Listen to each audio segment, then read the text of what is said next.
Well, it's finally top 100 time here on the call up, which means we're going to be breaking down prospects 100 to 81 on that top 100 list, which is linked in the episode description on justbaseball.com. Very excited. This is going to be a series, as we always do, Jack, right? It's going to be 100 to 81 and then and so forth. 5 episodes normally where we break it down into, and of course, finishing off with the top prospects in baseball. But the 100 to 81 range is always really fun because usually have a lot of newcomers in that stretch as well. Yeah, it's interesting. By the way, countdown's on. Congratulations to you. This is always like a huge weight lifted off your shoulders right before opening day. And you got it out before spring breakout, too. I think this might be the earliest top 100 that we've gotten in spring training to this point. I think so, which is great because then I don't have to have subconscious influence of spring training performances into the rankings at all or anything like that. Why is Cam Smith so high? Liar, spring training. It's still hard, honestly, this early. But the thing that I'm also really excited about is we have a Discord, and that is linked in the episode description as well. People have been asking about that for a while, and we've been working on it to make sure that once we deliver it, it's exactly what everybody will want. I'll be answering questions on the top 100 in that Discord throughout the week, but I'll be answering prospect questions in that Discord all the time. And it's not just that. We have Peter's betting picks in there. We have each vertical for everything at Just Baseball, whether it's college and draft with the On the Clock guys, our entire staff at Just Baseball. We'll be talking baseball in the MLB chat. There's a card channel in there as well where we're always talking cards, fantasy baseball, you name it. It's just kind of everything that Just Baseball offers all in one spot right there, which we're really, really excited about. And on top of that, the connection with the audience is something I'm very pumped on. And then building on top of that is the promotions and things that will be given away in there. We'll be basically staying connected with you with what's going to be going on at Just Baseball, or if we're doing a stadium tour, if we're doing different giveaways, all of that's going to be in there. But a lot of fun wrinkles within there that we're really pumped about. Bonus episodes, just bonus Q&As in there, and probably a lot more features on the way. And of course, we'll be just potentially given early access to prospect lists. But every time we drop a team top prospect list, I'll be in there answering questions about those as well. It's such a cool dynamic. And that was my first Discord experience yesterday. And it was a really positive experience. Yeah. So here's to keeping the positive experiences flowing. But no, such a good community in there already. Like day one, it felt awesome, and still plenty of time running through opening day. You can get half off your first month, which is really exciting stuff. I'm excited because now instead of the stream of consciousness prospect text I sent you at like 2 a.m. Yeah, instead of texting me, they're going to like a couple hundred people in a Discord. All right, word. That part's awesome. That part's awesome because those people probably appreciate it a little bit more. I appreciate it, man. Don't throw me under the bus like that. We'll jump into the top 100 right here at number 100. And there is a little bug right now. If you'll notice, instead of position, it says array. We made an update so that we could have multiple positions being tagged in there. And clearly there's a bug on the back end. We're working on it. Just wanted to mention that for the people that are following along at justbaseball.com. But if you are following along at justbaseball.com or on YouTube, you'll notice that number 100 is Carson Benge of the New York Mets. And Benge is a guy that I was a huge fan of out of the draft. Didn't get to see a ton, obviously, as you don't when guys just get drafted, but we were able to see him in his pro debut. And I thought in the pro debut, he looked as solid as could be. I mean, you saw kind of the blend of power projection as he gets further away from pitching, which I think is the thing to look forward to. Now that he's not worried about being a two-way player, putting on a lot more strength is going to be interesting. And I always go back to that conversation we had with Alec Burleson, where it was, hey, just not having to worry about preserving a pitcher body while being a hitter is nice, especially as an outfielder. Like, I could put on more strength. I could really bulk up a little bit more and put on weight that basically a lot of exercises you can't do when you're a pitcher because you don't want to jack up your shoulders or make things worse. So that's something that I'm interested with Ben, because he's very, very wiry, but he's already able to generate a fair amount of bat speed. And I think you can dream on comfortably average power. But what I like about Benge is we started to see that he could play center field potentially. And I think he looks really comfortable in the outfield and covers plenty of ground there. Even for a guy that speed is maybe just slightly above average, the field of hit is good. It's kind of the 50s to 55s across the board here. That is what you can expect from some of the guys that just sneak into the back end of the top 100. It's either that or really volatile, high ceiling, low floor. Sure. But I generally lean towards the Benges of the world who have a great chance of being an everyday outfielder. Yeah, and I mean the other wrinkle in this development, going from being a two-way guy at Oklahoma State to, actually just being a hitter, is this guy has this opportunity to maintain that like athleticism that made him good on the mound. So you're saying, yeah, he can start working out in a way that's like more position player oriented, but he also, has natural arm talent, which makes me think like 50 is not absurd at all when it comes to the field tool. Like you've got 40 present, but that could be a 50 by the All-Star break of this year in minor league baseball, because he's just learning how to do it every day. Well, and to your point, that's in center field, where if he has to move to a corner, his arm will play. Yeah, very, very well. It's going to make him a 50 regardless if he's in a corner. If he's in a corner, he's probably above average comfortably. So I think he could be an average center fielder, well above average corner guy. Then the wrinkle is how much power he adds or how that hit tool fully translates. But I do see potential for above average hit, average power, good plate discipline, and that's going to give you kind of everything you need there. And I thought it was really fortunate for the Mets to have him slip to them. And I think, there's always some other things at hand that you may never know, but I thought it was surprising that Benge slipped to where he did. And I do think he has the ingredients to be a guy that can climb pretty quickly. And that's part of the reason why he snuck in at 100. Yeah. Number 99 is a guy that we just talked about recently. And just the dive was enough. I came away impressed enough to, it was hard to keep him out of the top 100. He was probably just outside. And then once we started to do a little bit of process of elimination, I started to compare him to some of the players that were in the maybe last few spots of the top 100. Charlee Soto was a guy that ultimately, I think the upside here was enough to get him on this list. And the Twins, they have a litany of high floor pitching prospects. Soto is not that. He's the one exception, I think. Maybe him and a Marco Raya, where you're really dreaming on the ceiling. But I think with Soto, you can really dream on the ceiling even more significantly, because this is a guy, now to the flip side, was a shortstop through his entire prep career. Then he finally really starts focusing on the mound like the final year of high school, and immediately looks like a top prospect in that regard. One of the younger guys for the draft. So extremely young relative to his peers anyways, extremely young in terms of experience on the mound. And he showed that a little bit in the early going on the mound, but then you started to see him settle in, already having the feel for a changeup that he has. I think his changeup has a chance to be one of the best changeups in minor league baseball, and potential plus pitch. He throws upper 90s. It's just a matter of commanding it better and having a better feel to spin and create that carry. But again, he's more just throwing out there because it's very new to him. And then he's mixed in a slider and a cutter that are a work in progress. The slider looks like it can be an average pitch, though. This is a guy that's just learning really how to pitch and already is flashing some ridiculous talent. And I thought held his own in low A. Yeah, Soto is a guy that I've been interested in for a while, and I think it's because the arsenal is heavy. And what I mean by that is it feels like he can roll ground balls whenever he wants. And when he's at his best, this is a very easy 7 innings of 1-run ball to dream on with Charlee Soto. And that's what really gets me excited about a starting pitching prospect. The strikeouts are awesome, and the fastball slider combo is awesome, and 14 strikeouts per 9 is awesome. But at the end of the day, the whole goal of starting pitching is limiting runs across a long period of time within the course of a game. So we're talking 7 innings there. And this guy seems like one of those high school guys that had the makings of a 7-inning starting pitcher, which is really exciting. And I think those are the guys that should get the edge over the high K 5-inning outings. Yeah, and that was part of the reason why I was gravitating maybe towards the Santiago Suarez. And we're going to talk about players who just missed once we wrap up the top 100. But that's a guy that gets ground balls, but I don't think you can dream on the stuff being what Soto's can be. His fastball averaged 96 miles per hour. And mind you, he was 18 for almost the entirety of last season. He turned 19 on the final day of August. So this is a young player that I think is still trying to find that pitch he can spin. But once he finds that a little bit more consistently, and he's already flashed average in that regard.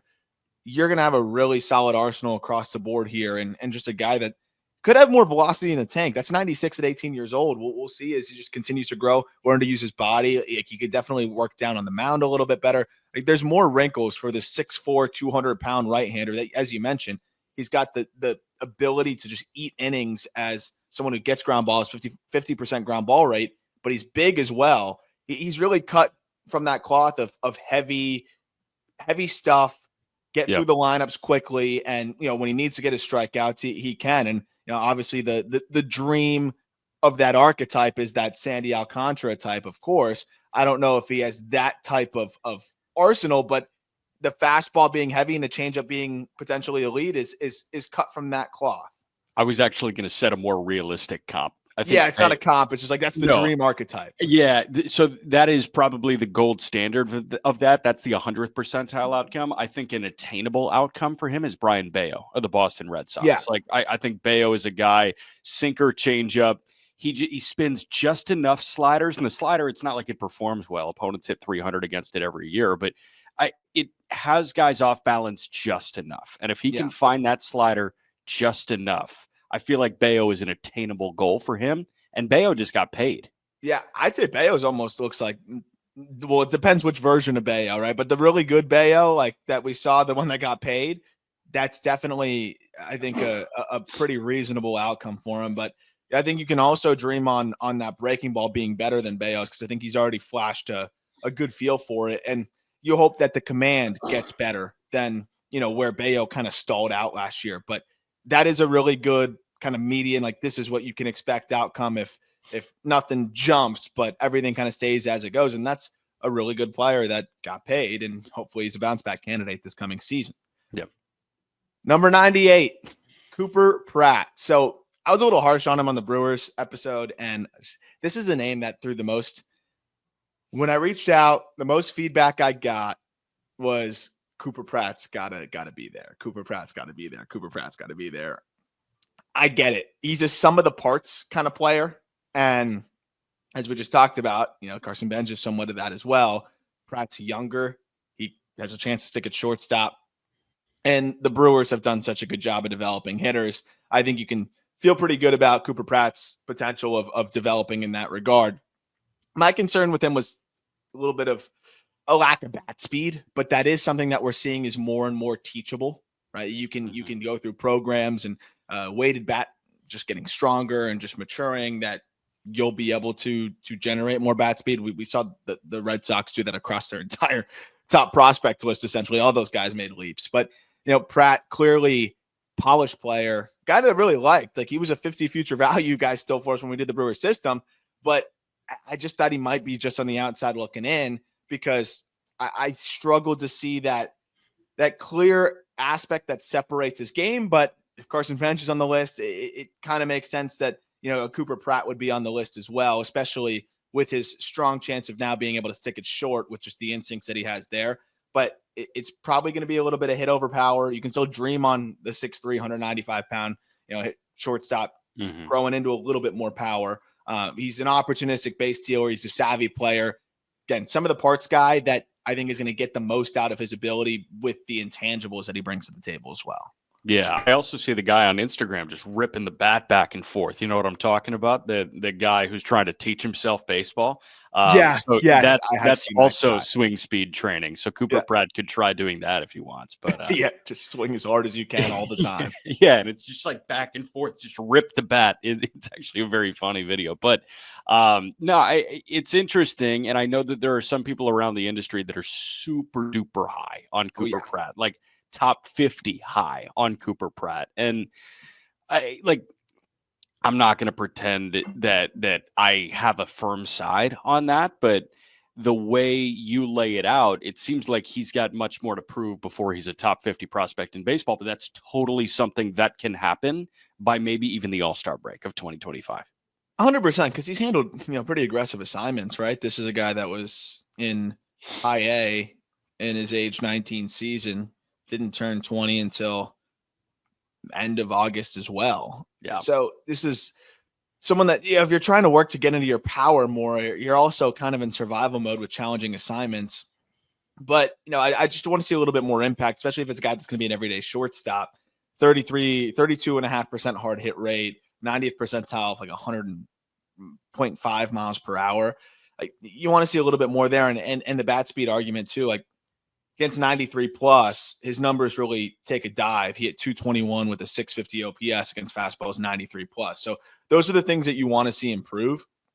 But at the same time, so quickly handling those tough assignments well, providing value in almost every aspect of his game.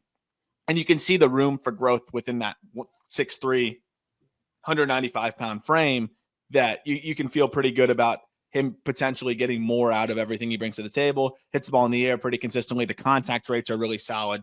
Yeah. I think you can feel like he's very easily going to be an above average hitter. And with him getting the ball in the air at a decent clip, I think you figure if there's a little bit more impact that he grows into, then maybe you can dream on that 20 home run potential. And it's just a solid everyday shortstop. Yeah. Number 97, another player we talked about recently in the Guardians system, Cooper Ingle, catcher. Another just well-rounded ball player here who hit tool stands out and the approach stands out. And Ingle, a fourth-round pick in 2023, was so impressive right out of the gate that he got to Double-A last year and played there for a good bit. And the Guardians, they do a good job of identifying these hit tool guys. And, with Ingle, he really has solidified the plate discipline as a standout aspect of his game as well. He's just a guy that's rarely going to chase. Drew walks at a 16% clip last year compared to a 14% strikeout rate. Extremely athletic catcher. He was raw there in terms of the fundamentals a little bit, but has gotten so much better so quickly and looks like he can be an average catcher there. Like, this guy can motor a little bit. He's potentially a little bit of an above average runner. Like, great athlete behind the dish. It's hit over power, and I don't think the power is ever going to be more than 40 grade. But as a catcher who's a left-handed hitter who's going to produce well above average contact rates plus plate discipline and enough for gap to gap, as a catcher, that's more than enough offensively. He's going to hit the ball around the ballpark, man. You mentioned 70 games in high A before the bump to Double-A, where he spent a good bit of time. It was like a month and a half, 2 months. And in Double-A, he hit 281. Like, it was a 794 OPS. It's not like it was bad. And in 103 plate appearances, he K'd 16 times in Double-A. But he was one of the best hitters in minor league baseball last year in the first 70 games. With high A Lake County, he hit 314 and slugged 500.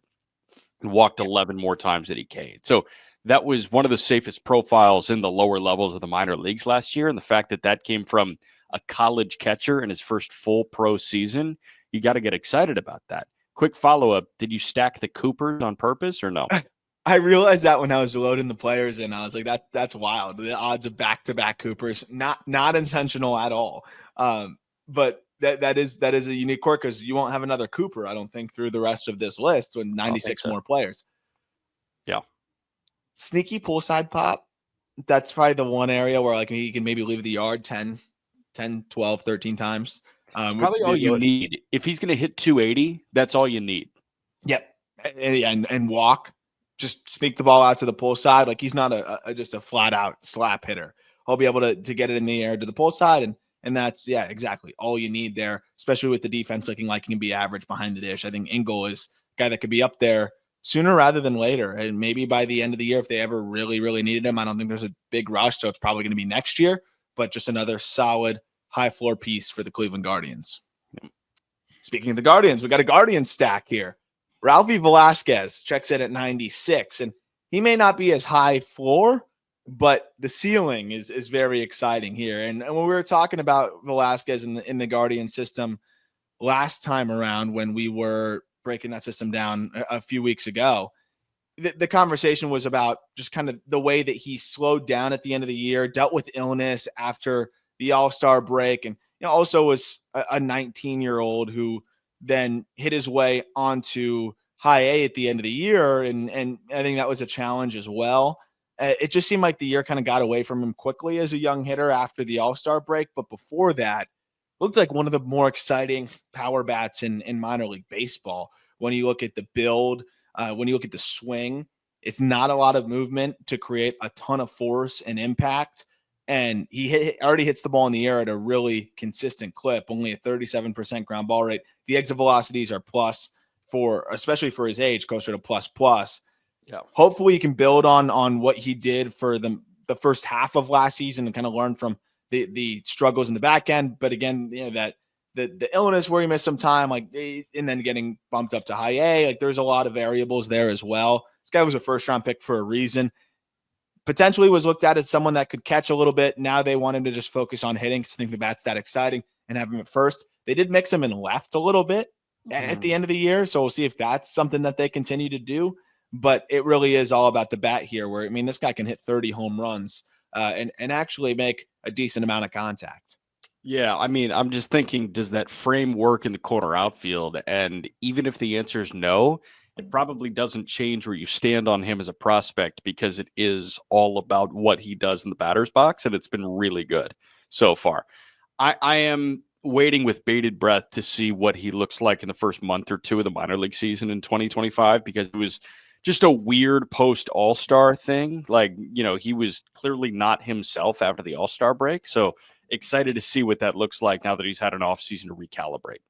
Yeah, he's probably one of the players I'm most excited to see just how he gets going at the start of the year because of what we saw early as a guy that was 18 at the start of the season. Yeah. And then just a little bit of the fade at the end of the year. It's also important to note that he's probably never played near this many games. And that's something that is always a challenge for high school guys as well, especially if you're playing a little bit of outfield, which you'd never played, and moving back and forth from first base, which even then hasn't played a ton of. I know it's a lot easier than catching theoretically, but still two different positions that he's trying to get more comfortable at while handling the most challenging pitching he's ever seen in his life. But the swing mechanically, I really like, creates easy lift. The pull side power has a chance to already be monstrous. Again, before his 19th birthday, hit a ball 434 feet to the pull side. He has hit some balls really, really hard already. I mean, we've seen him produce EVs as high as 113, a ton of 109s, 110s. And you imagine now a year older and just more comfortable with what he's doing in the box, we could see even more impact this coming season. Sure.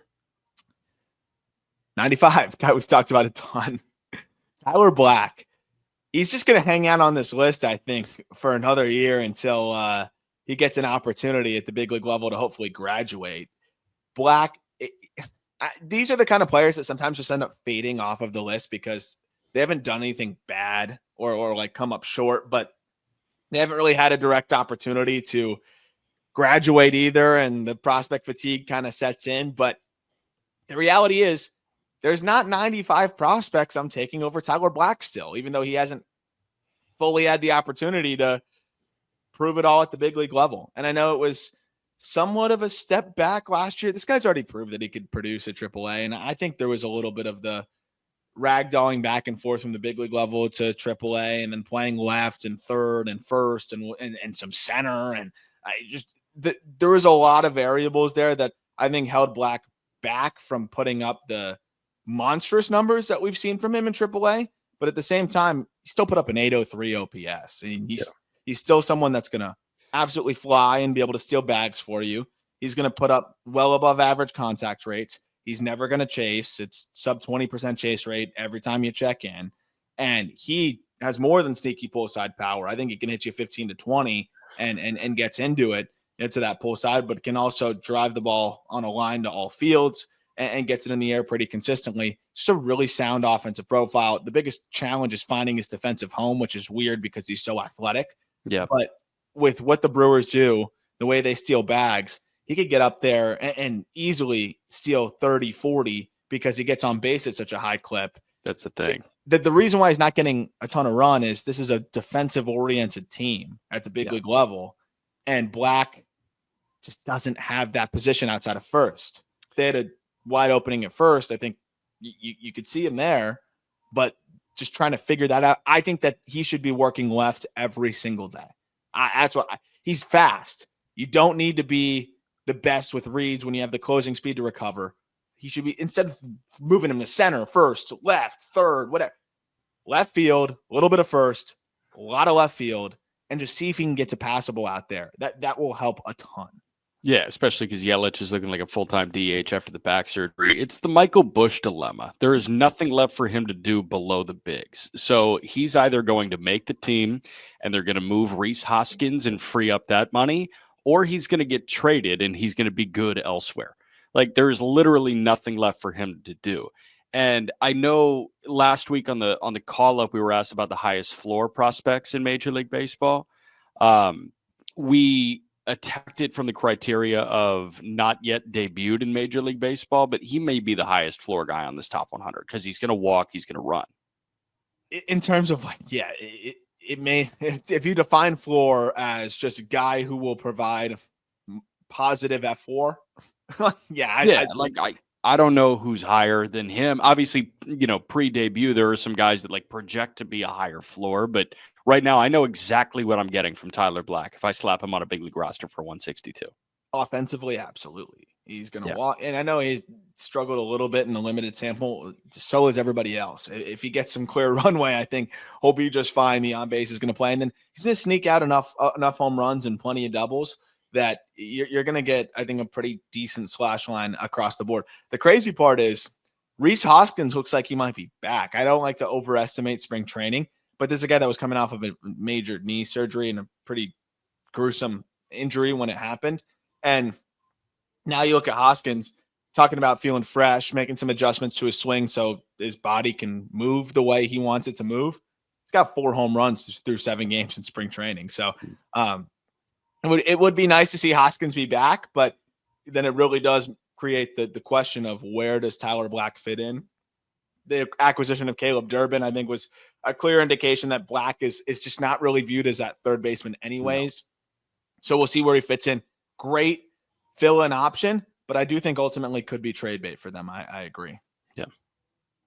A guy I know you're a huge fan of, and we've yet to talk about because the Ray system is still to be determined. I think we're going to be doing that the next week or two, probably a couple weeks, to break that down. But Brody Hopkins traded from the Mariners to the Rays in that Randy Arozarena deal. Brody Hopkins is nasty, and this is just another name that kept popping up. Anytime I talk to people, it's like, oh, you should have Hopkins in there. And I get it because he's 6'3", 195 pounds, maybe 200 pounds at this point. Actually closer to 6'4". But the way he moves on the mound as a former two-way player at Winthrop, like he was an outfielder as well, like his brother TJ Hopkins, and then started to focus a little bit more on the mound, still walked a ton of guys. I think it was nearly a walk per inning in 40-something innings. But you could just see what could be on the mound. And that was enough for the Mariners to take a shot on him in the 6th round. They never care about pitcher results. They look at pitcher stuff, and they've done a great job doing that when they grab guys. And also the Rays clearly specifically targeted Hopkins here. They do love these low release guys. And this is a very low release, about a 4.8 release. MLB average is about 5'9", so more than a foot lower than the average release from a 6'4" right-hander who has a ridiculously wide array of pitches. Hopkins throws a fastball, like a four-seamer, a sinker, a slider, a sweeper, a cutter, and a changeup. So you get a little bit of everything from Hopkins from a very unique release. It really comes down to, can he throw strikes? And he took another step forward relative to where he was at in college. Last year, 11% walk rate. That's nearing palatable if you're talking about what he needs to do to succeed at the highest level. But as a prospect, there's a lot of really solid pitching prospects who are walking more guys. So he's heading in the right direction. Yeah, so 85 innings, I think I have this at before last year. 85 innings since high school, if you account for college, summer ball, and college. So this guy has so much tread left on his tires. He's just starting his pitching development, and that's the case that, I make like Skeens being pitcher one in Major League Baseball. We're 2 years into the Paul Skeens pitching full-time experiment, and it looks like this. The fact that we are a year and a half in, really just 1 year into the full-time pitcher Brody Hopkins experiment, and it looks like 115 innings at a 3.05 ERA. Like, these are the sky's the limit guys for me, where you don't even know what you're doing yet, and you have the feel for 5 pitches. Yeah, and that's where you see the athleticism as well, where, okay, you still are learning how to just pitch, but you have athleticism that people who have been pitching their whole lives are envious of. What's going to happen when it all starts to click a little bit more? And we started to see that to a degree where over his final 10 starts, his fastball was up nearly a full tick, and he cut that walk rate by another about percent or two. So he's throwing harder and the walk rate's going down. Like, that's stuff you love to see. The four-seamer buzzes at the top where he's able to get 14 inches of vert, which is all you need from a 4.8 release height. So he gets a bunch of swing and miss at the top. Then he's got a crazy sinker that's about a tick slower at 95 and change that will run in on righties or away from lefties. That is really tough, and picked up ground balls at a 64% clip on that.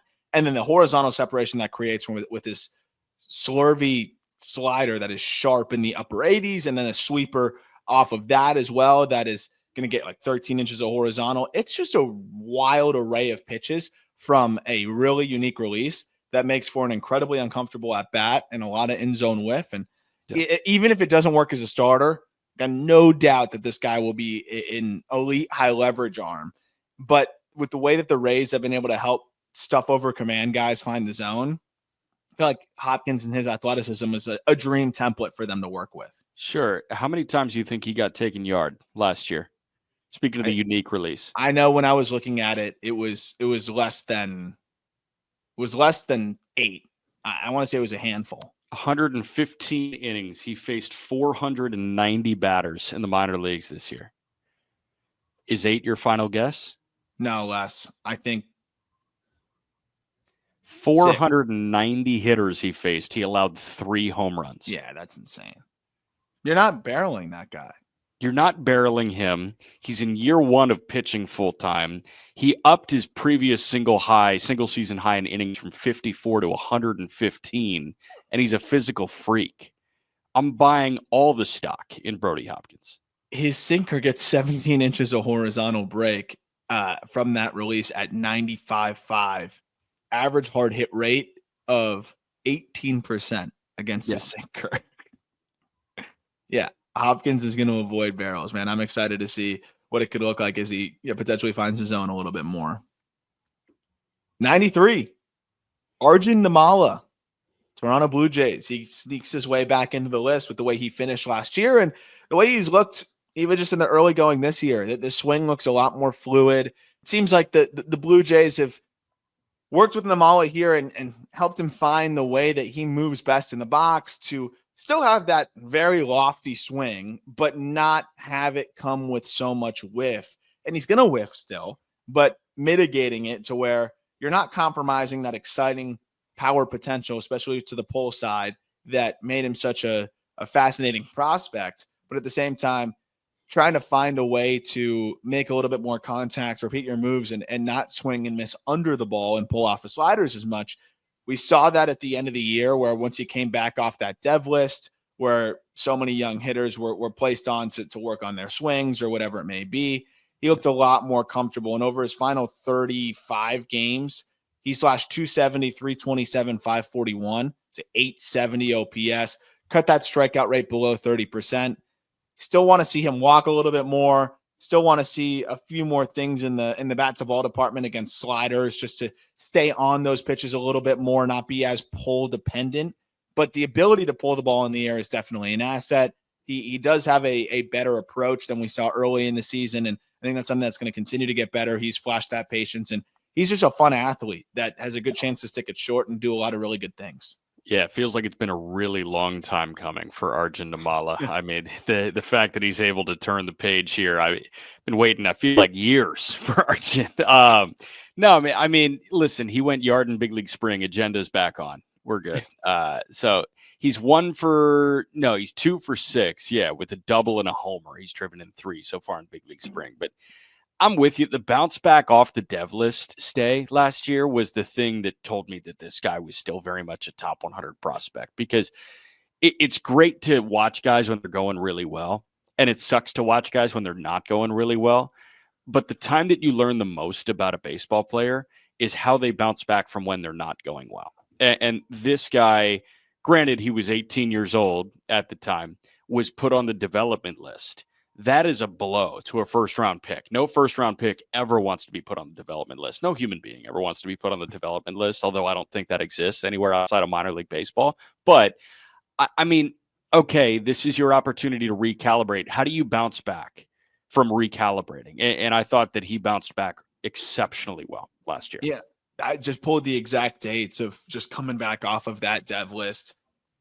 53 games, 894 OPS in that stretch. That's Again, responding to adversity. Like, that's exactly what that is. That's in the Florida State League. It's like, okay, yeah, you're off the dev list, but you still got to hit in this miserable environment. 13 homers in that span as well. And he earns nothing but high marks for the makeup and the way he goes about his business. And I think you could easily see that. And I think that's why he was more of the dev list candidate. It was like, hey, he's going to make the most out of this, and he's not going to have his ego bruised, and he's going to come back and be comfortable. And he was one of the younger guys in the draft. So being in low A, even as an 18-year-old for the entirety of the season was a challenge. So it's, hey, we're challenging you, but we want to help you rise to the occasion of this challenge and finish strong. And it's exactly what he did. And I'm pumped to see him build on that, because the defense is going to be good at short. That he's going to give you some value with his legs. And ultimately, that he's going to be able to hit the ball hard. It's just, can he hit it consistently enough? And he started to do that a lot more at the end of the year. 92, Christian Moore of the Los Angeles Angels. And Moore is a guy that I think everybody's expecting to break camp or be up there pretty immediately, because that's what the LA Angels do, right? Or that's basically what we have become accustomed to, is just them pushing their first round picks very aggressively. I can understand it with some of the injuries that they have and things like that. But at the same time, like Christian Moore, it was a great pro debut. I think he has a lot of things to be excited about. Like there's such high upside power wise.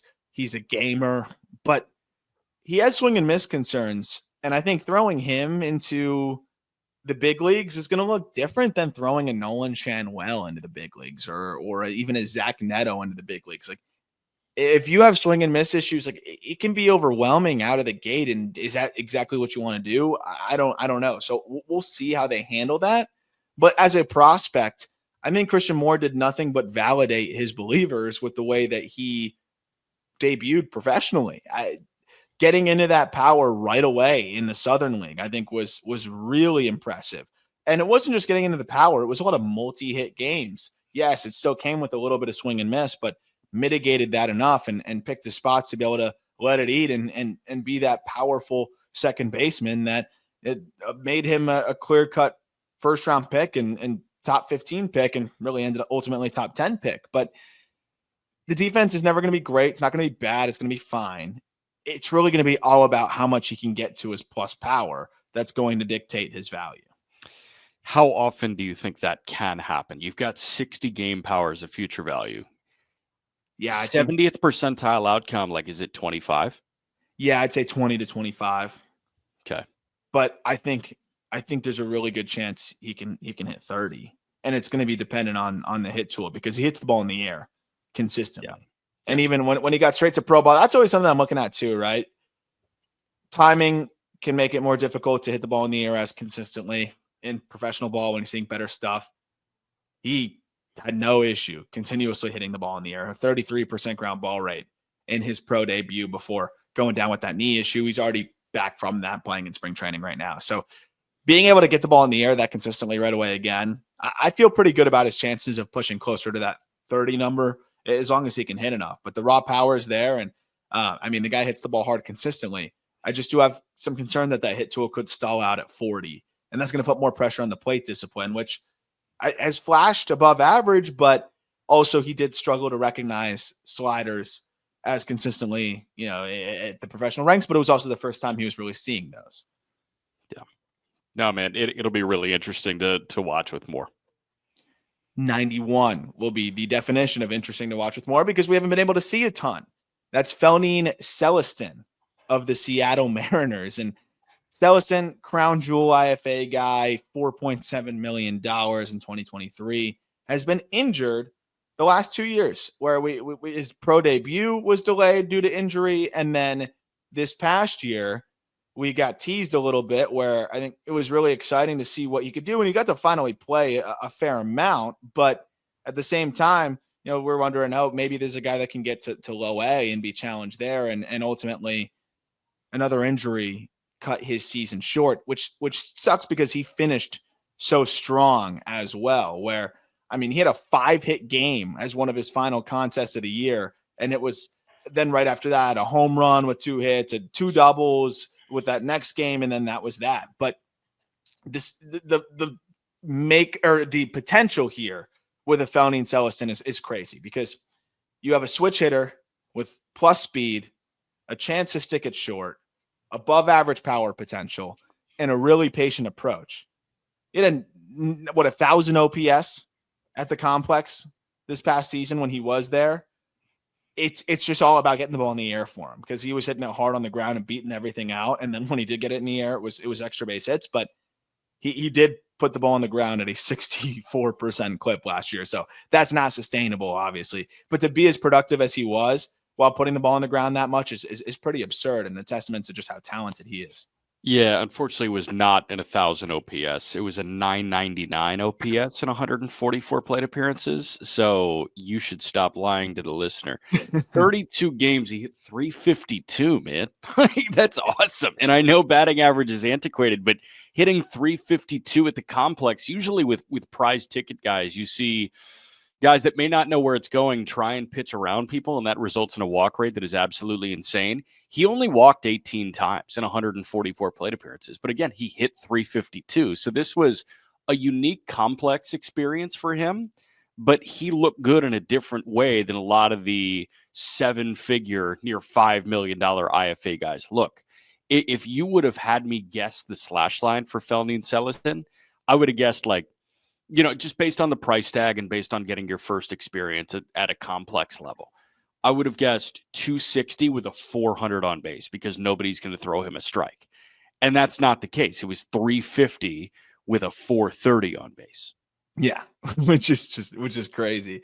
And to be productive from the slugging department, despite not getting the ball in the air as consistently as you'd like to see, I think is weirdly encouraging if he can improve. But that happens from hitting the ball hard, right?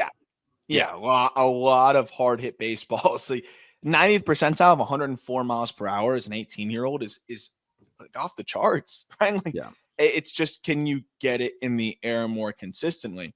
The right-handed swing is further along the left-handed swing, but I'm not concerned about it. Like, it's not like the feel for the barrel is significantly better. It's just lower half control, and that's very normal, right? If your back leg and your right-handed swing is stronger, and that's generally going to be the case for right-hand dominant players, athletes, you're going to control that back hip a little bit more. He gets pushy and a little drifty from the left side, but from the right side, just to compare, not a huge sample, but he was 18 for 38 from the right side, which is a 474 batting average. So, and just to say too, he was good from the left side as well. He hit 290 from the left side with an 880 OPS, and 2 of his 3 home runs came from that side. But if he can find that same level of lower half control from the left side, I think he could be a rocket ship this year.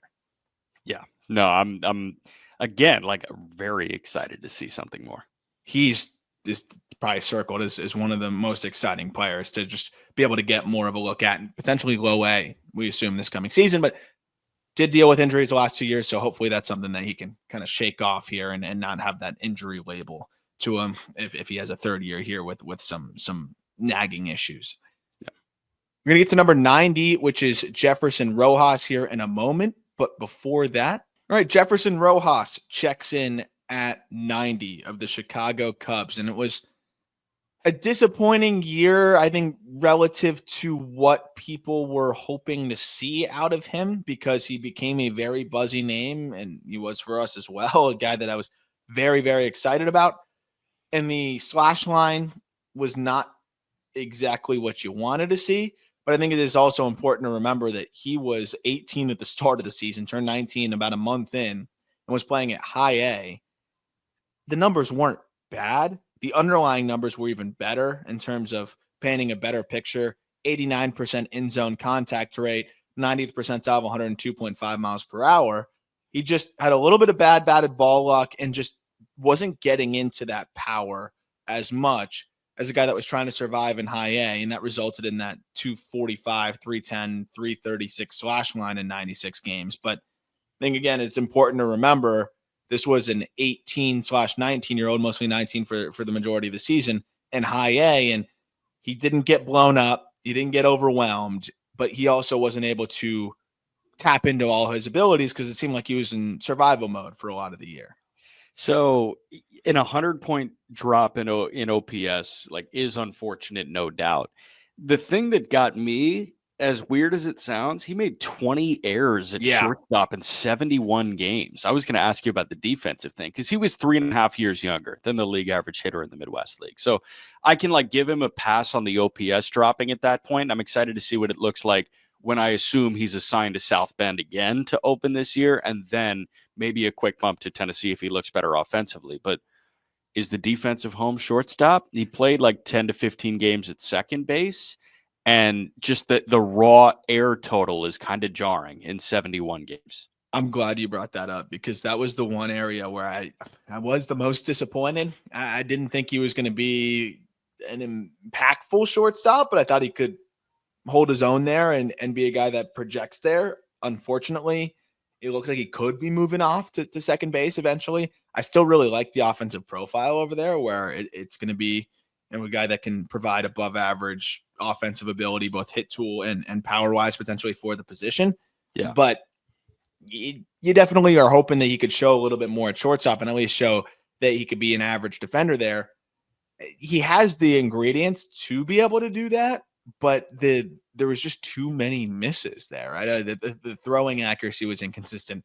Balls were eating him up at times, but then he could make the tough plays, and it seemed like the game was just fast for him. And I do wonder if maybe that high A assignment to start the season was a little too aggressive. I understand that he showed really well in low A for a large number of games last year or 2 years ago in 2023, so they felt like he could do it.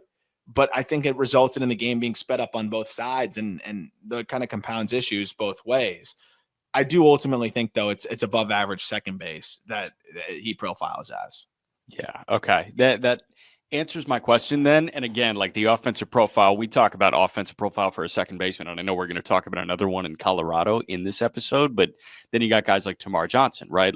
What does the offensive profile at second base look like? This is actually the offensive profile that I prefer at second base. Yeah, so you're getting a little bit of everything, and that's what I like. When it's hit over tool or hit over power, you kind of wonder how much they can hit and how consistently they can hit to get there. Then you want to see the plate discipline shining through as well. You want to see basically squeezing out every drop of that on base ability. Whereas this is a guy that can absolutely hit a ton of doubles. Yeah, mix in 15 or more home runs if he can get into that power. He hits the ball in the air pretty consistently. It was just a lot of deep flyouts instead of either a line drive or a home run. So kind of caught in between there, but I think he's going to build on that this coming season. He's one of my favorite bounce back candidates prospect wise. Start deadlifting, power cleaning, all that. Oh, speaking of the Colorado guy, whoa. Yeah, there's the Colorado guy. And speaking of bounce back candidates, he kind of bounced back already on his own. Adael Amador at 89, of the Colorado Rockies. Weird year, turbulent year for sure, but finished the way that you wanted to see him finish. And it is another guy that it's important to note, 21 years old, and still doesn't turn 22 for another month. It's 21 for the entirety of the season last year, really 20 for a few weeks at the start of it, and just has dealt with injuries the last couple of years. That's one wrinkle of it. And then thrusted into major league action, which we've talked a lot about on the show, and just makes no sense that he was sent there. And for whatever reason, they rushed him and sent him there. And then he dealt with an oblique thing after that. And it just compounded the challenges. He was struggling and slow out of the gate as is, and then got thrusted to the majors and then got hurt. Yeah. It's okay because he settled back in at the end of the year. And he looked a lot more like Adael Amador again, where over his final 40 games, slashed 292, 365, 491. Above average contact rates. It wasn't the clear plus contact rates we saw at the lower levels, but it still was back to above average. Low chase rates. And he was hitting the ball hard. And that's why I've always been a fan of Amador, is you get what at one point looked like plus hit tool when he was running 93% in zone contact rates. But even now, you still get a good feel to hit from both sides of the plate. And a guy that had a hard hit rate in his age 21 season north of 40%. And that It can do it from both sides of the plate, and that's going to get on base at a high clip. He can hit a ton of doubles, but I think we're starting to see too, he started to tap into a lot more power this past year, and 7 homers in those final 40 games for him. And it wasn't like he was playing in Albuquerque. He was playing in Hartford. So I thought that was a really encouraging wrinkle in this as well. I think you can comfortably dream on 15 or so home runs, a ton of doubles in the spacious outfield there. So even if the hit tool is just above average, the plate discipline's plus, and now he's added enough impact to where you can just see enough offensive production across the board there, even if he's not that 70 grade hitter that he once looked like he could be. He's one of the easiest guys to monitor a change of in minor league baseball. I'm just like thinking back to the prospect list that you were putting together 2 years ago. And the whole thing on Amador was maybe the best hit tool in minor league baseball. Like it was a near 70 hit tool. And now it's at a 55, but the power is up from a 30 to a 45. Like, it's funny to watch these guys finish growing as human beings. Like he's probably drinking milk and making strong bones and teeth. Like he is that young, and he still is a growing human being at 21 years old. His spring training looks exactly like what I want spring training to look like for him. 7 hits in 23 ABs. He's walked 7 times. He's K'd 4 times. Situational baseball, he's driven in 8 runs in 23 ABs, but like hitting 300 when you're only getting 2 plate appearances or so a day and you're playing every other day, he's rolling out of bed and hitting in spring training. And that's exactly what we're asking for from him. I think he's back, and not back to the top 20 prospect that he looked like he could be at the lower levels when he was running those elite contact rates were some of the highest. I think from the left side, it was 93% in zone, but he's found a way to get that hit tool back to where it's an asset for him. He's leaned into the approach further. And when you're hitting the ball harder than you ever have, it's all going to work out. He's also doing it again. He's seeing the big league arms. He has a 106 mile per hour double off of Michael Wacha. He has 107 mile per hour line out off Ben Lively. He has a rocket 103 off of TJ McFarland. Like he is seeing, and another batted ball 105. Like he's in the ball hard, but he's also doing it against the big league arms. He's getting some primary run here with the Rockies. And I think this is a guy that is going to get up there. The second it looks like Thairo Estrada may not be the bounce back candidate that they're hoping. If that happens, Amador is going to be ready to go. I think that's a perfect timeline though, right? Where it's a few months of Amador building on the strong second half. And that's when you ease him into big league action. That's when it looks like it'll be time to bring him up there. On June 1, they're either going to move Thairo or DFA him, and then Amador is going to be the starter at second base. Like June 1 is a date that I'm circling for a lot of guys on this top 100, but for him especially, that's the day he returns to the big leagues. Yeah. I think that's perfect timeline there. And that'll make the Rockies, they'll be a fun little watch. I think that they're getting there where there's some fun players on that team. We talked about that in the NLS preview, the Just Baseball show. Yeah, like Stallings. Yeah, Stallings is a fun watch. A couple other guys. Thairo Estrada, fun watch. Oh, yeah. Sam Hilliard, I'm sure they'll bring him back one way or another, right? Yeah. Is Brian Servin still there or no? They'll find a way. Welbyn Francisca. Another player where you just look at what he did last year in the Guardian system. He's just high floor for an 18-year-old who, by the way, doesn't turn 19 for another 2 months. Wow. And to do what he did last year at the complex and then low A, that's the other crazy part. He had just turned 18, and then in low A in 29 games, they sent him to Lynchburg. 325, 402, 402. The 402, 402 is just classic. It is weird, but it also, like, that doesn't mean every hit was a single. Like, that would mean the first and last number of the slash. Like, that's just pure coincidence that the OBP and the slug are the exact same number. Yeah, of course. But it is funny with the Guardians prospects. That said, that's really impressive because this is a switch hitting shortstop who I think has staying power there. If he moves to second, ultimately, he'll be a plus defender there, who makes good swing decisions. They got better and better in that regard. Above average contact rates. It's a little harder than you'd expect for a 5'9", 18-year-old.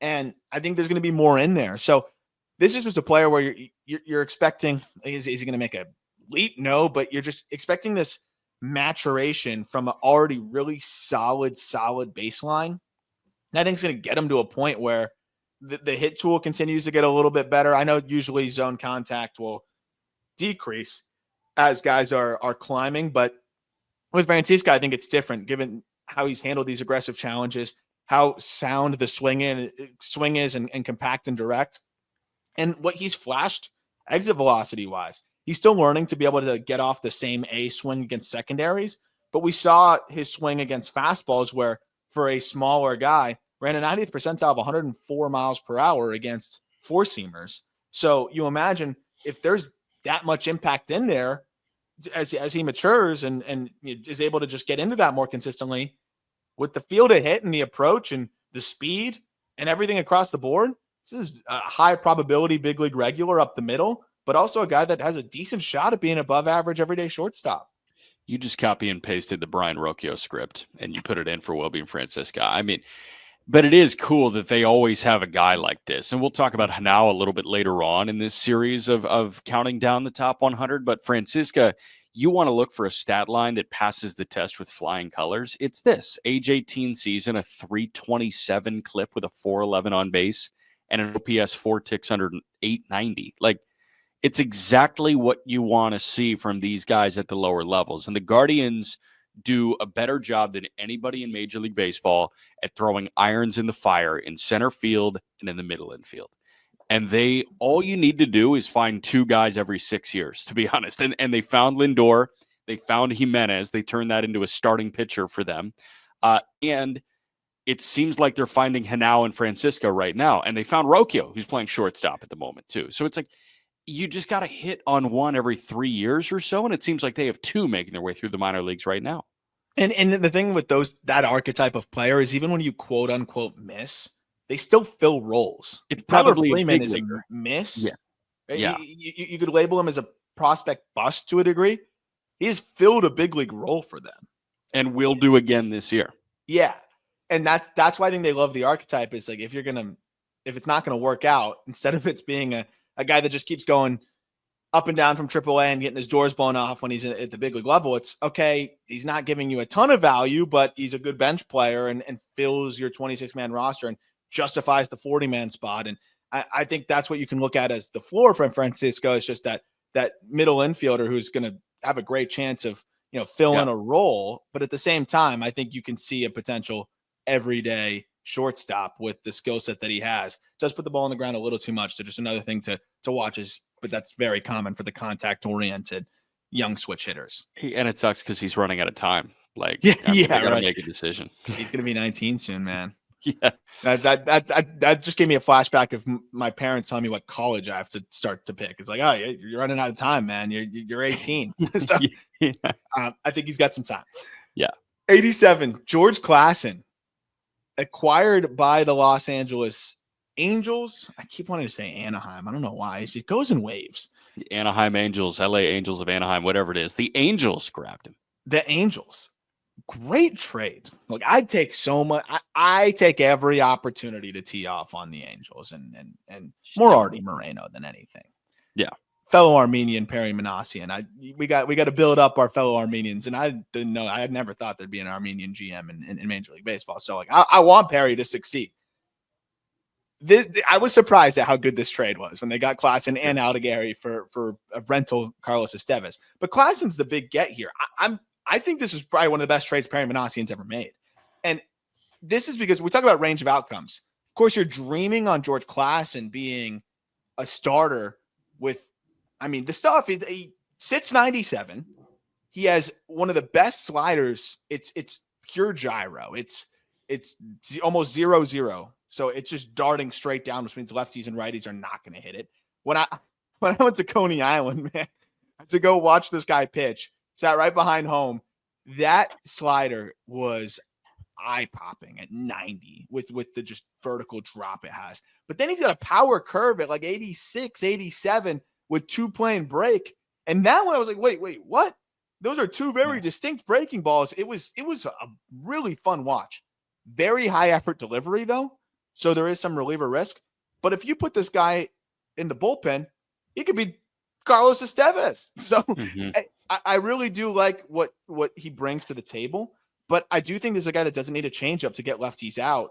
So it really is going to come down to the fastball command. He landed the breaking balls pretty consistently. It's just, I think with how much effort there is in delivery and kind of the whip around and the way he turns away, it is kind of hard to time everything up consistently.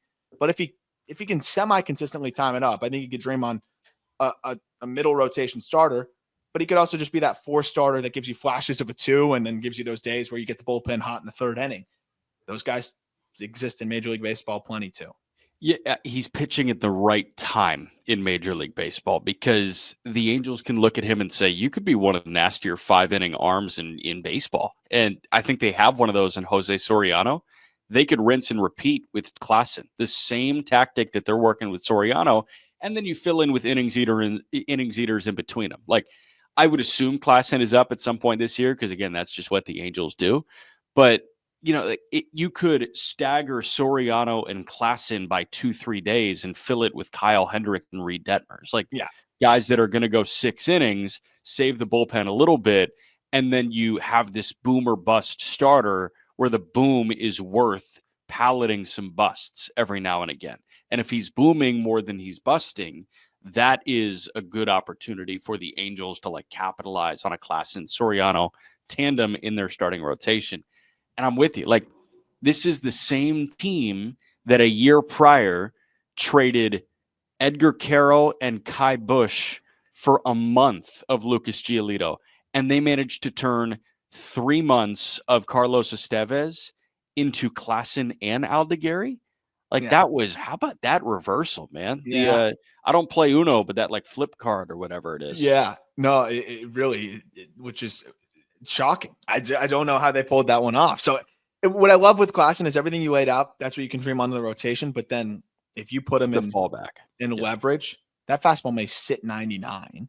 Yeah. And those breaking balls, I mean, he could be a legit closer. By the way, the breaking balls, both of them, opponents at 125 against them with a 345 OPS this past year. Man. Yeah, that's and fine. They combined for 50% usage. So it wasn't like sparsely throwing them. Fastball shape is another thing to watch.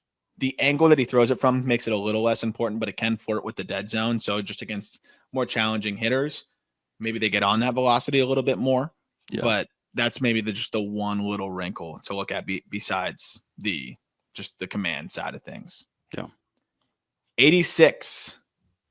One of my favorite prospects that I've barely seen. Slade Caldwell of the Arizona Diamondbacks. I love this dude, and it gives me the McGonigal vibes. And I think that's part of the reason why I'm like, I gotta have this guy on the top 100, where it was a short amount of video, but enough to see a little open side, see the way the guy moves, see the way he controls his ABs. And I'm like, this guy's not going to miss. And with McGonigal, he was in this range. I'm not saying Slade Caldwell is going to be in the top 10 like McGonigal is in our top 100 now. I'm sure you all, not spoiling anything, you already clicked and scrolled to the top. If you didn't, you have the most incredible discipline, and you're just giving yourself suspense on a 4 or 5 episode stretch here. That would be really cool. And sorry if I ruined that. But it's that similar, okay, people don't have him on the top 100 because he's going to have to really hit, and there's not as much to dream on. But I think this is a guy that ends up getting the power grade undersold, just like we talked about with McGonigal. Is McGonigal tapped into a ton of game power yet? No, but he's hit balls 110 plus, which is all you need for a guy that's one of the most elite bat-to-ball guys in the minor leagues. With Caldwell, I think there's enough twitchiness and explosion to get to fringy power. But the fact that he is, and this is what I was looking at too, he's a plus, borderline plus runner who has a chance to be a plus defender in center field. That alone that really elevates the floor. But then you look at his swing and see how quick he is and how well he commands his ABs. And it's like, well, with the defensive skills that he has and a sound offensive profile, how is this guy not a top 100 guy? And it's different because McGonigal didn't give you as much of the defensive asset. But I do remember talking about McGonigal as a hitter and being like, how is this guy not a top 100 prospect? Mm-hmm. I can understand thinking that his ceiling may be limited to a degree. But I'm kind of in the same boat here with Caldwell. I look at the way he moves. I look at the way the value he brings defensively and his swing in the box. Like, how are there 100 prospects who take over this guy? And I know he went 29th in the draft, so that's probably part of it. But again, McGonigal was kind of in that same range a little bit later. Yeah, I mean, and Detroit played the slot game with him, but didn't Arizona play the slot game a little bit? I don't have it in front of me. Yeah, I mean, Caldwell. Slade. The reason why Slade slipped a little bit is I think he was pretty firm on his price. Yeah, so there you go. And Arizona met his price because they understand what they have here. I just want to put him in the backfield and like give him the ball, like have him run between the tackles. He's built like a running back. Yeah. I mean, McGonigal, same deal. You feel like you're watching Maurice Jones-Drew play baseball, and I don't know if people hear that and say that's a good thing, but Maurice Jones-Drew is the most compact football player I've ever seen in my life, and McGonigal and Slade Caldwell, like that's the first word that comes to my mind when I watch them swing a baseball bat. It's like, you're compact, and that is going to allow you to hit pretty much everything with enough impact. And when you're twitchy, he's got the twitch where it's just that the bat speed that he generates just with the rotational explosion, and it's that strong lower half and everything. He's going to be able to hit a ton of doubles, a ton of doubles. And then you get the defensive value and the speed, and the makeup is off the charts. He's one of my favorite breakout candidates for this coming season. Cool. Feel for the zone. We'll give him a great chance to make a smooth transition as well. 85 has been one of the guys I think is the talk of spring training, potentially. Chandler Simpson of the Tampa Bay Rays. I mean, understandably so. He hits everything, legitimately everything. And this is a guy that, in terms of bat to ball, we talked about it a little bit earlier in the offseason. It's not just the in zone contact rate that is so ridiculous. It's the out of zone contact rate that is so ridiculous. 82% out of zone contact rate. That's above the major league average or above the average, I think, at a lot of the levels he was playing out of in zone, or at least right at it. 94% in zone. That's good for a 91% overall contact rate. If you're the fastest baseball player on the planet and you put the ball in play, or not put the ball in play, but you make contact with the ball, close or more than 90% of the time, you're probably going to hit over 300. And that's exactly what he has done. If he was a good defender in center field, he's well inside the top 50. For whatever reason, his reads are not good. They've gotten better. I know he's been working hard at it. We're talking about an 80 runner with 70 hit, above average plate discipline. It's 20 power, but who cares? The defense is the one thing that I think we're waiting on here. If he doesn't hit 15 homers, I see no value. So people are talking about him like he's OPSing 1,500 in spring training. He's OPSing 706. Do you want to guess the slash line? Oh, no. What is it? In 17 ABs, he's slashing 353, 353, 353. And he's 2 for 2 in the stolen base department. He's so much fun, man. Like I walked by Juan Pierre this morning and I'm like, yeah, we've got another Juan Pierre on our hands. That's the comp. It's JP.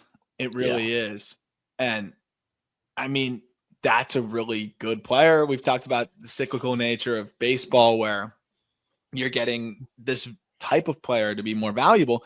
I think Simpson's a better base stealer than JP. Like JP could have been a little bit more efficient. He still was a phenomenal base stealer. Simpson stole 104 bags last year. I know it was the minor leagues.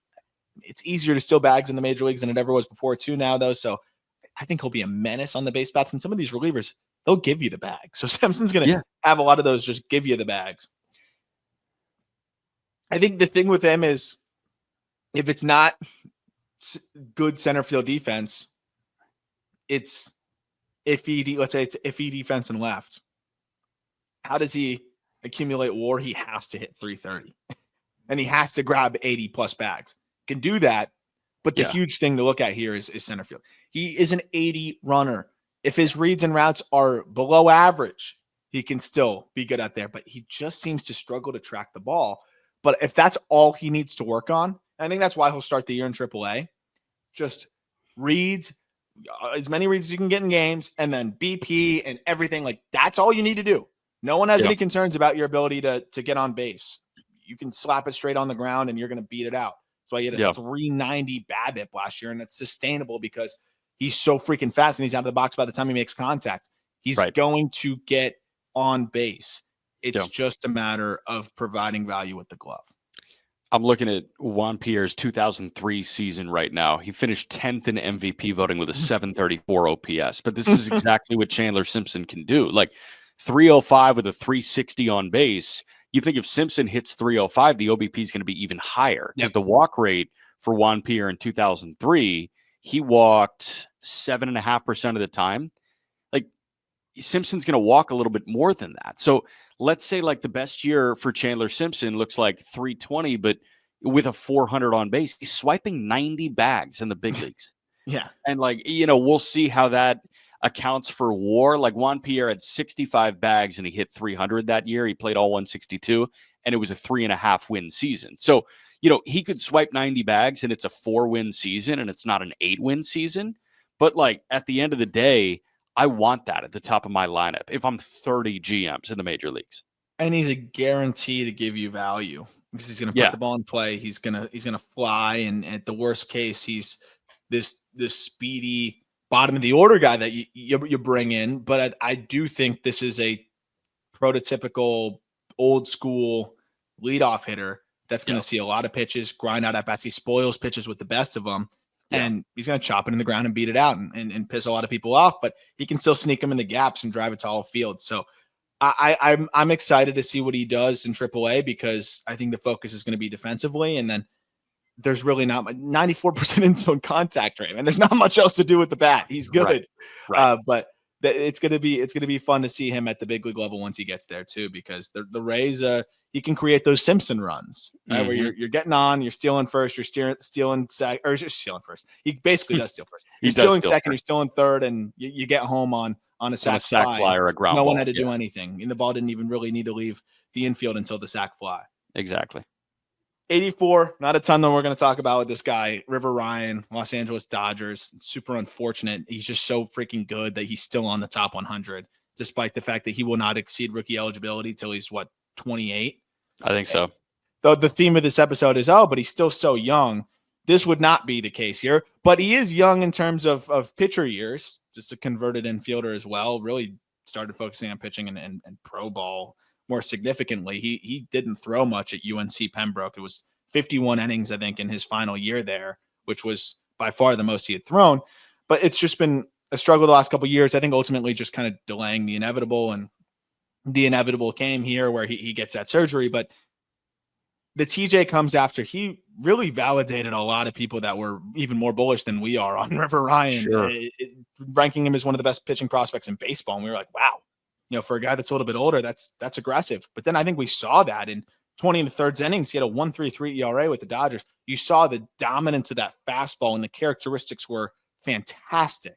You saw the slider and the breaking ball the slider and the curveball that both looked like good pitches. You saw a cutter as well, and then a changeup that he'd mix in, and the athleticism on the mound. It's a weird situation because he's so much older than everybody else on the list. Yeah. But he's going to come back. He'll be 27. And at the end of the day, I think 30 teams in baseball are taking him within their first 100 picks of the prospect draft because you have a guaranteed big league starter when he comes back, assuming health. Yeah. No, man. I mean, he showed exactly what everybody wanted to see. And I just think about the gluttony of pitching that the Dodgers have right now. And it sucks that Ryan's going to miss the year, and it sucks that Gavin Stone's going to miss the year. But how do you create space for River Ryan and Gavin Stone next year when they're back? Like Sasaki's there, Ohtani's there, Yamamoto's there, Glasnow's there, Snell's there. Gonsolin is still, I think, technically there. He might be in his final year of arbitration, but make space. Think about their 40 situation when these guys come off the 60 IL too. Yeah, I mean, we They've saw got 12 guys on the 60 IL. So we saw him DFA a setup guy. Like Ryan Brazier might get the 8th inning for the Chicago Cubs, and they DFA him to make room on the 40. Yeah, it's wild. So, I mean, Rivers is a guy that I feel like they're not going to want to move. But at the same time, with the way Stone looked before the injury, and they've got a lot to sort out, and it's kind of going to kind of be a competition, I assume, of who looks best off the TJ, which is wild. But the fastball alone will ensure that he fills a big league role, the fastball slider combination. But with that curveball looking the way that it did as well, 12 starts between the minor leagues last year and the big leagues. He only allowed 2 home runs. Opponents had a 552 OPS, and mind you, those were some starts in the PCL and then starts in the big leagues. And that start against the Astros, 5 2/3, punched out 8, was quite impressive. In the final timeout, 4 2/3 against the Pirates, no runs, 4 hits, no walks, 4 Ks. And then we didn't get to see him again. What's crazy is his velo was up in that last outing, averaged 97, and then underwent Tommy John surgery shortly after. So if he comes back throwing a little bit harder, dude, he could be a number 2 starter. Who knows? Yeah, totally. That's the craziest part about the whole thing. Totally.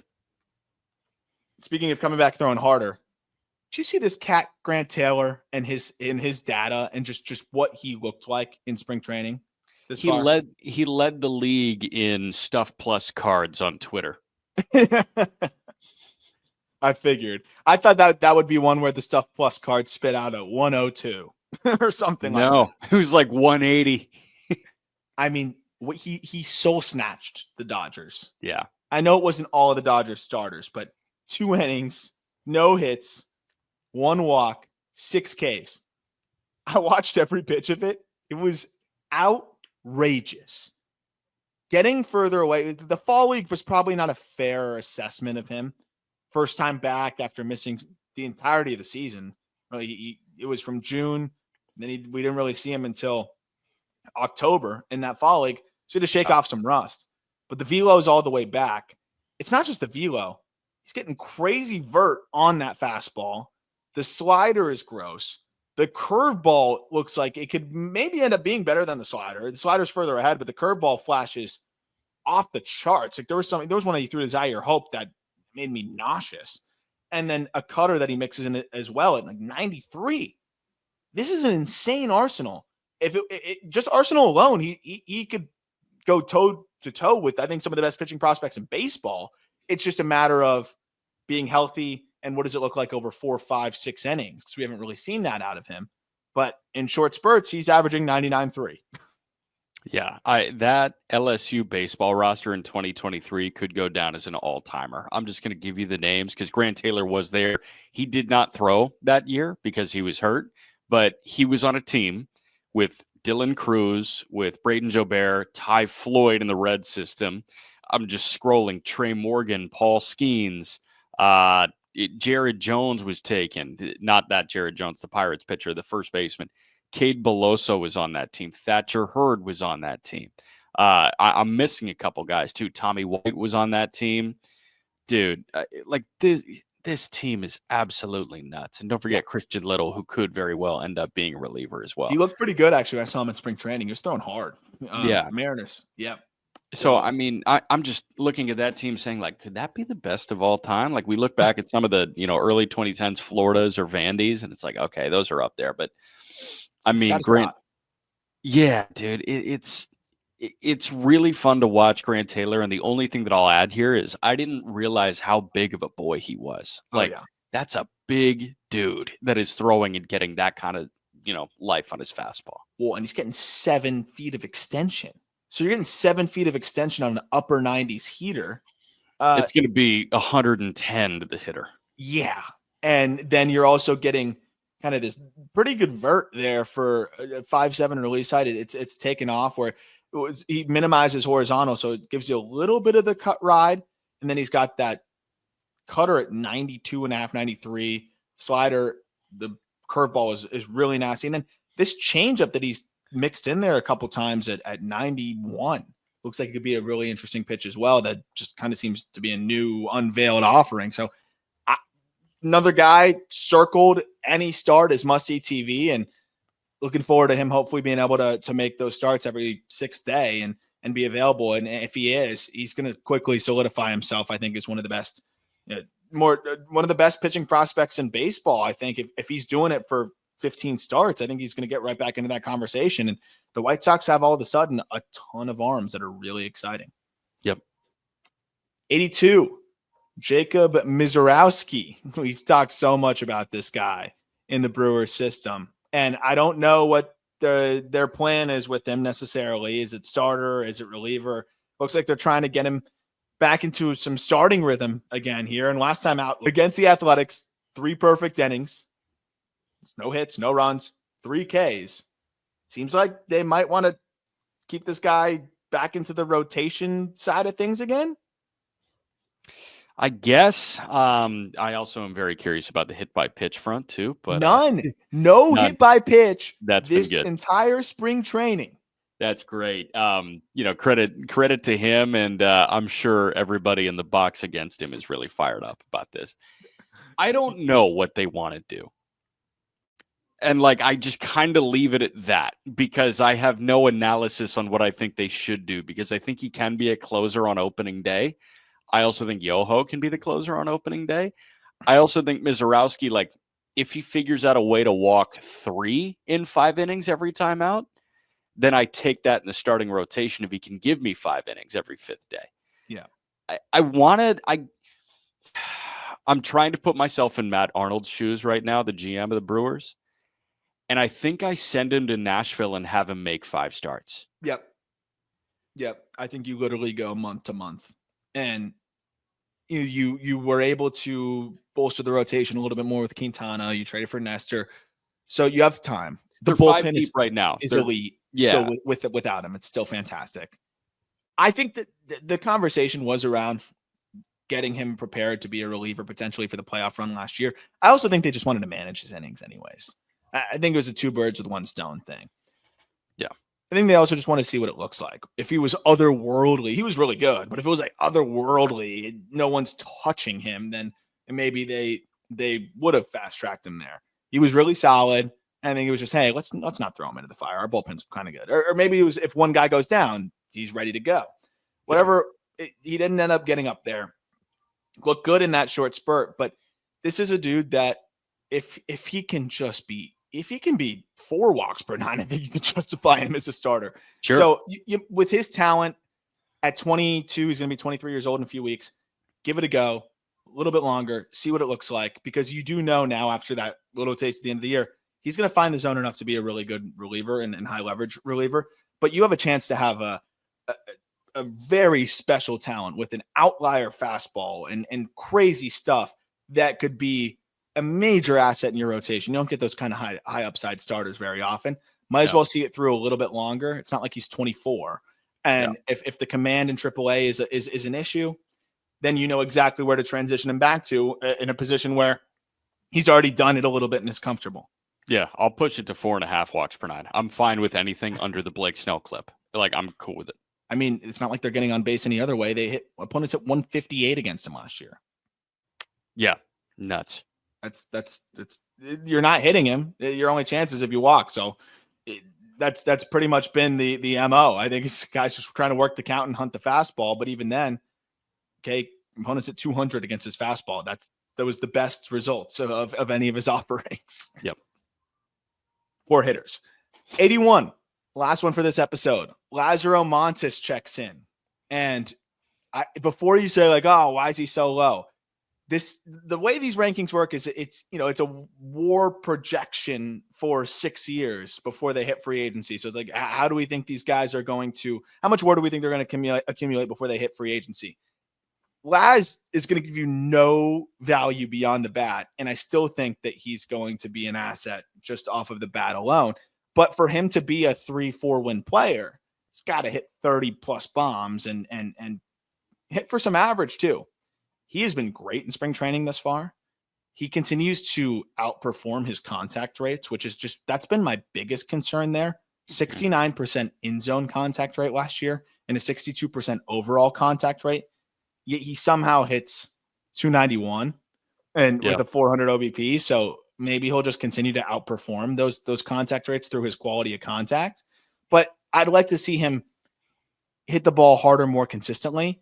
I think especially against secondaries, he can start to get to the B swing a little bit too easily. But when everything is working, I mean, you see a guy that can hit 40 homers. Yeah, I pulled up Kyle Schwarber's Fangraphs. We had that conversation when we were talking about Laz last time. Kyle Schwarber hit 218 with 46 bombs and 94 driven in 2022, and that was a 2.1 win season. Okay. That's the hard part. That's the WAR thing. And it's I love every single GM in Major League Baseball wants that guy in their lineup.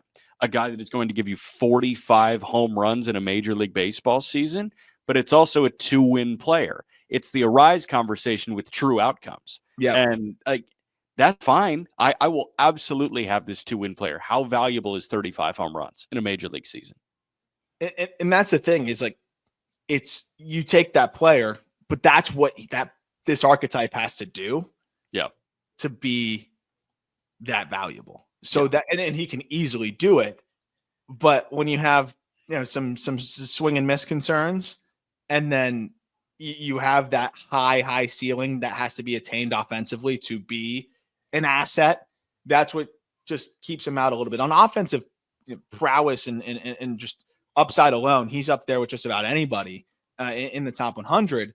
But given that it's really a DH or bad corner outfit, he's got to really, really mash. What I think helps his case a ton and really does help solidify the Schwarber comp is for a guy that's as big and powerful as he is, only running a chase rate of 20% is really impressive. And that chase rate dwindled below 20% as the season progressed. So he can be that 3 true outcome masher. And at just 20 years old, he'll be 20 for the entirety of the season. You wonder how much more power he can potentially get into as he just continues to mature physically and just, I'd say like become a man, but he already is a grown ass man, but fully become, into his physical prime at 23, 24 years old with a guy like Lazaro Montes. That could sound like 120 mile per hour EVs. Yeah. I watched him chat like in the dugout, I guess, after he was lifted from a game on one of the Mariners spring training telecasts. And it just seems like he's really driven to kind of unlock that potential. And the potential was, yeah, you're right. 120 EVs, 40 homers. Like this has the makings of probably the best power producer on the top 100. But again, when there's zero value anywhere else, that's why he's outside the top 80. Someone actually asked in the Discord, like Caglione versus Lazaro Montes. And I think that's those really hard.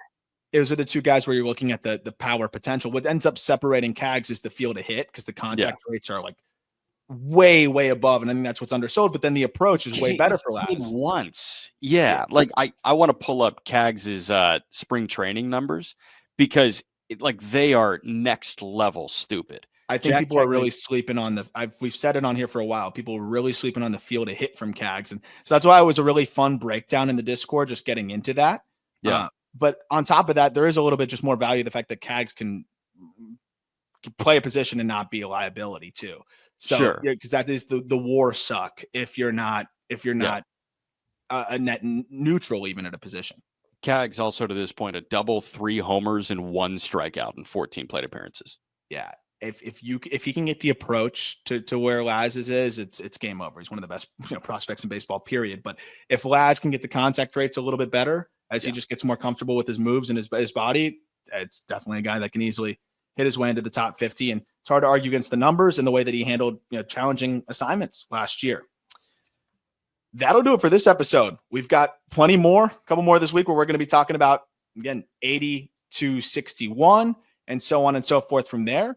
As always, thank you so much for listening. The link to the Discord is in the episode description. The link to the top 100 is in the episode description. And we look forward to talking more prospects with you this week.